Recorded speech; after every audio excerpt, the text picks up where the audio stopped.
dar una segunda vuelta a los hechos que ocurren en el Biobío, analizarlos, escuchar opiniones. Es una buena costumbre. Lo hacemos cada mañana, desde las 7, por Metropolitan 88.5 FM.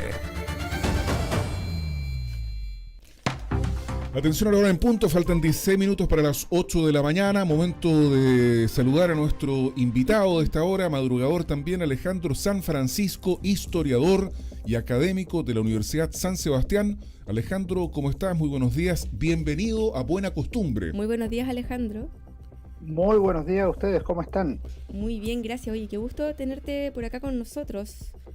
Y a propósito Igualmente, Álvaro y Constanza, sí, un agrado. A propósito de esta presentación de un libro que ya en Santiago fue presentado hace algún tiempo, pero que ahora lo será aquí en nuestra querida ciudad de Concepción. Así es. Va a ser presentado por ti, también por Sergio Mico. A 50 años del golpe publica las reflexiones del expresidente Elwin en un libro que se llama La experiencia política de la Unidad Popular 1970-1973. Eso es. Así es. Oye, Que tiene Alejandro, como subtítulo La democracia cristiana durante el gobierno de Salvador Allende. Exacto, tal cual. así es. Este es un libro, ¿cierto?, que se empieza a escribir para relatar desde una perspectiva también un poco privilegiada, entre comillas, porque había más acceso a información y a detalles de lo que estaba ocurriendo entre 1970 hasta 1973. Alejandro, si tú nos puedes contar qué es lo que hace tan relevante hoy en día poder tener el lanzamiento de este libro, o poder presentar este libro. Este libro es doblemente relevante. Es un libro de Patricio Elwin, La experiencia política de la Unidad Popular, como ustedes dijeron, y ustedes lo pueden ver ahí. Es un libro grueso de más de 700 páginas. Si uno lo ve, su relevancia está en que Patricio Elwin fue, por una parte, un actor muy relevante durante la Unidad Popular, fue senador y además en mayo de 1973 fue elegido presidente del Partido Demócrata Cristiano, pero además después de 1990 o en 1990 fue presidente de la República, de manera que estamos hablando de una figura principal de la política chilena de los últimos 50 o 60 años. Y en este sentido esa es su primera relevancia. Y además es un libro con gran acopio documental. Si uno revisa el trabajo que ha llevado a cabo la Fundación Patricio Elwin, el archivo Patricio Elwin, es realmente impresionante, y es porque el exmandatario tenía una característica muy peculiar y no muy habitual, que coleccionaba prácticamente todo. Entonces, recortes de diarios, documentos, discursos o cartas desde el colegio. Entonces tiene una gran cantidad de documentación que le permite hacer este libro, que es en realidad bastante combinado. Es como si estuviera escribiendo una historia de la Unidad Popular en tercera persona, y por otro lado es como si estuviera escribiendo sus memorias respecto de los 3 años del presidente Allende en La Moneda. Oye, Alejandro San Francisco, ¿cómo lo hace una persona para acercarse a este libro que tiene un juicio crítico del rol que jugó Patricio Elwin en el gobierno de la Unidad Popular, por los cargos que ocupó y por el rol que desempeñó? Recordemos que la Unidad Popular integraba la alianza opositora al gobierno del presidente Salvador Allende, y hay algunos documentos que sostienen que incluso Allende le pide en algún minuto, en las postrimerías del gobierno de la Unidad Popular, ayuda a Patricio Elwin, y en estricto rigor se la niega. Por lo tanto, hay una parte de la ciudadanía interesada en conocer más datos históricos. ¿Cómo podrían aproximarse aquellos que tienen un juicio crítico del rol de Elwin durante la UP para leer este libro? Primero, en materia política es legítimo tener las posiciones que cada uno tenga. Uno será más afín a la Unidad Popular, otro será más contrario, como hoy día serán más partidarios del presidente Gabriel Boric o más opositores a dicha administración. En esto yo creo que lo primero es que uno no puede hacerse una evaluación o un juicio sobre un gobierno o una reflexión histórica a través de un solo libro. En este sentido, por ejemplo, en el libro estoy realizando un programa que se llama 11 libros para entender el 11. Mira. Y ahí incluimos este libro, pero también están las memorias del general Carlos Prats, los documentos de la izquierda chilena, el libro de Sergio Vitar. O sea, tratamos de mostrar una perspectiva que incluya formas de ver el proceso político de la vida chilena del socialismo desde miradas diversas. Y yo creo que esa es la manera que es más conveniente o más propia acercarse a una época convulsionada de la historia nacional. Y luego hay que tratar de comprender los procesos históricos de la manera más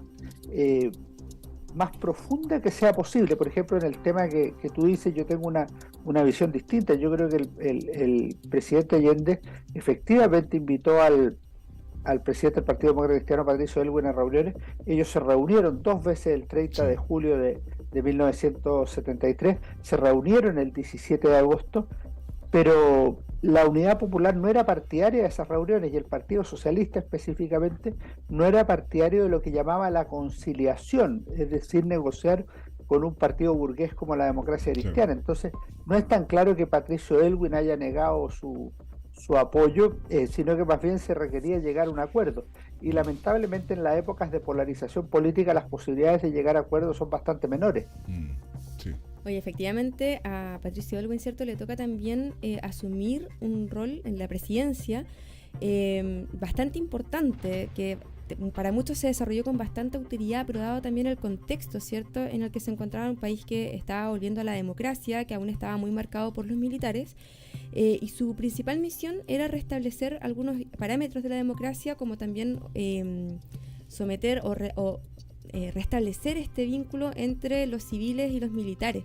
¿Crees tú que su carácter o la forma de hacer política de Aylwin fue importante, desempeñó un rol significativo entre esta etapa para Chile? Yo creo que el aprendizaje político que obtuvo Patricio Aylwin de 3 administraciones en las que le tocó participar directamente en distintas posiciones, la de Eduardo Frei Montalva entre el 64 y el 70, la de Salvador Allende entre el 70 y el 73, la de Augusto Pinochet entre el 73 y el 90, le permitieron un gran aprendizaje político, de tratar de ver lo que era necesario o conveniente hacer y aquello que era necesario o conveniente evitar. Y en ese sentido, él aparece en un momento de la historia de Chile en que el concepto de reconciliación se había impuesto dentro de del vocabulario nacional, y en que era importante al menos lograr 2 elementos sustanciales de la vida democrática. Por un lado, la consolidación de las instituciones democráticas, cosa que se había pervertido o roto antes de 1973, y en segundo lugar, un crecimiento económico que permitiera una mayor justicia social. Y yo creo que en eso Patricio Aylwin tuvo la suficiente sabiduría en la acción política para conducir al país. Aquí no es relevante lo que piense yo o lo que piensen alguno de ustedes o lo que piense una persona particular, sino cómo lo juzgó la época. Y si uno mira, el gobierno de Patricio Aylwin por una parte termina con gran aprobación ciudadana, y por otro lado el sucesor en la moneda obtuvo el 58% de los votos y ganó en primera vuelta. O sea, en esto siempre hay que... Eduardo Frei y Ruiz Tagle. En esto siempre uno tiene que tratar de restar su propio juicio, porque la historia lo que trata de hacer es conocer y comprender el pasado. Y si yo dijera, no, mira, Aylwin era esto y esto porque me lo contó mi mamá, o porque yo lo pensaba así, o porque un tío me lo dijo, no tiene tanto valor como si yo trato de integrar diversos factores del pensamiento o el conocimiento social de la época. Oye, para algunos, ¿cierto?, Aylwin es conocido también por su pasión y por el apego que tenía al derecho administrativo, lo cual esto también lo hace una persona muy apegada, ¿cierto?, a los textos legales, lo cual yo creo que también quizás jugó un rol relevante para este periodo de transición. Yo creo que en el libro que comentamos, en la experiencia política de la Unidad Popular, se notan 2 características o 2 ejes de acción de Aylwin que son muy marcados, que es su apego a la democracia y al Estado de Derecho, que tiene que ver con la pregunta que tú me haces. Porque él era, antes de ser un político, fue un jurista, fue profesor de la Universidad de Chile, publicó libros sobre derecho administrativo, como tú lo mencionas, y en ese plano, a mí me parece que Aylwin es muy riguroso en exigir al gobierno de la Unidad Popular no solo su apego a las normas constitucionales, para lo cual incluso entre la elección y el momento en que asume Allende como presidente de la República hay una negociación de un estatuto de garantías democráticas o constitucionales, sino que durante el gobierno hay una exigencia del apego al Estado de Derecho. Y si uno mira el libro con atención, uno ve que una de las razones por las cuales Patricio Aylwin y la democracia cristiana se van separando de la Unidad Popular es porque ellos comprenden que el gobierno se ha salido de la Constitución y de las leyes. Estamos hablando con Alejandro Sanfrancisco, historiador y académico de la Universidad San Sebastián, a propósito de que va a participar en la presentación del libro La experiencia política de la Unidad Popular 1970-1973, que fue escrito, esto es una obra póstuma, ¿verdad?, del presidente Patricio Aylwin. Efectivamente. Fue publicada póstumamente. Exactamente, tal cual. ¿Cómo crees tú finalmente que va a juzgar la historia a Patricio Aylwin a partir de estos dos roles? Porque es evidente que durante el gobierno de la UP, de la Unidad Popular, Patricio Aylwin fue protagonista. Para bien o para mal lo fue. Y también está súper claro que fue un hombre clave en el retorno a la democracia. Las personas más jóvenes y los que no leen la historia reciente del país a lo mejor no saben, pero los primeros años del retorno a la democracia era con Augusto Pinochet como comandante en jefe del ejército, después con senadores designados, con la Constitución del 80 plenamente vigente, etcétera, etcétera.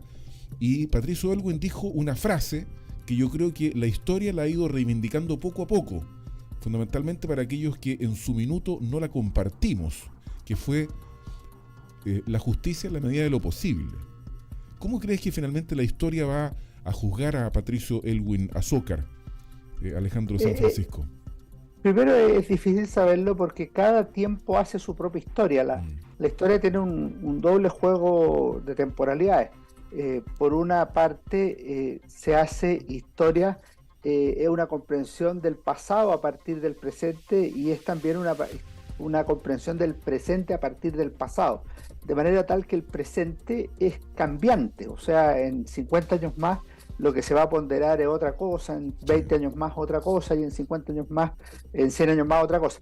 Y si tú ves, por ejemplo, el juicio que hay de la transición a la democracia y los primeros años de la democracia, hoy día es bastante más favorable que lo que había el 18 de octubre de 2019, sin duda, cuando lo que se quería era lapidar los 30 años. Entonces, si uno dice, oye, ¿cómo era el juicio a Patricio Aylwin en el 2019? Era más malo. ¿Cómo es hoy día?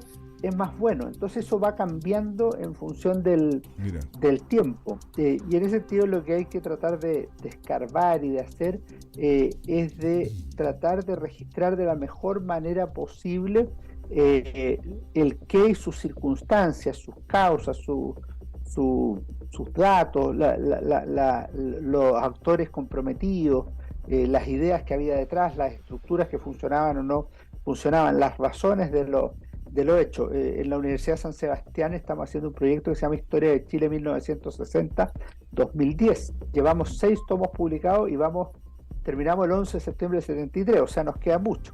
Mira. En su minuto llegaremos al gobierno de Patricio Aylwin, no voy a decir hoy día cómo lo vamos a trabajar, porque nos quedan por lo menos 2 o 3 años para eso, pero vamos a hacer el esfuerzo de comprensión histórica de lo que fue no solo la transición a la democracia, sino el primer gobierno de la democracia. Y la frase que tú comentas, la justicia en la medida de lo posible, es una frase que tiene que ser explicada en su contexto, sí. Y además una frase tautológica: la justicia siempre es en la medida de lo posible, yes. La justicia no es imposible. Entonces puede sonar ridícula la frase, pero tiene sentido. Por ejemplo, el contexto histórico tiene mucho sentido. Lo que pasa es que ahora a uno le hace sentido, pero probablemente en aquella época no.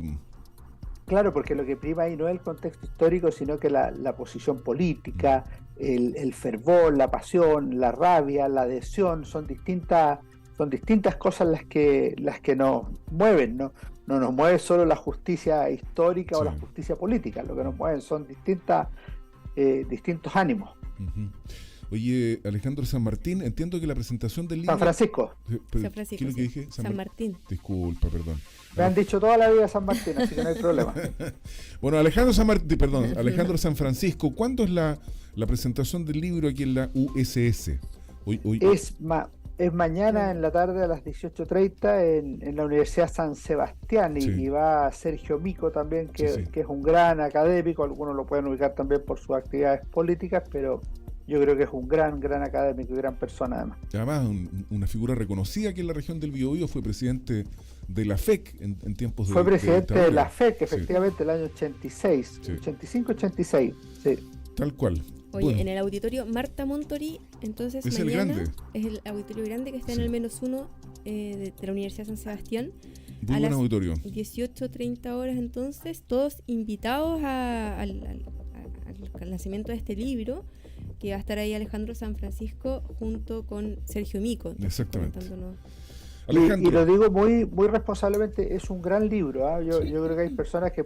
Y esto es muy relevante porque las personas no solo tienen que encontrar buenos libros los que compartan sus propias ideas, sino que hay buenos libros que nos desafían en nuestras propias ideas. Entonces, a quienes compartan la visión de Patricio Aylwin, a quienes no la compartan, es una obra de primer nivel y ciertamente era una obra necesaria. a ver si te consigo un librito, pues, Constanza Vamos a ver ahí Escobar, si y lo podemos Alejandro nos sortear regala un entre libro los mañana. auditores, ¿ah? Entre los auditores de buena No, costumbre. no lo edité yo, lamentablemente. Entonces no. Vamos a ver entonces si está, pero no sé, a lo mejor van a ver a la venta mañana, ¿o no? Sí, pues, Editorial Debate, van a ver, efectivamente. Perfecto. muchas gracias, Alejandro San Muchas Francisco, gracias, Alejandro. historiador y académico de la Universidad San Que esté Sebastián. muy bien. Igual. Igualmente, muy buenos días. Nos vemos. Las voces de Buena Costumbre hablan desde el Biobío y son de Constanza Escobar y Álvaro Migueles. Confiar es buena costumbre.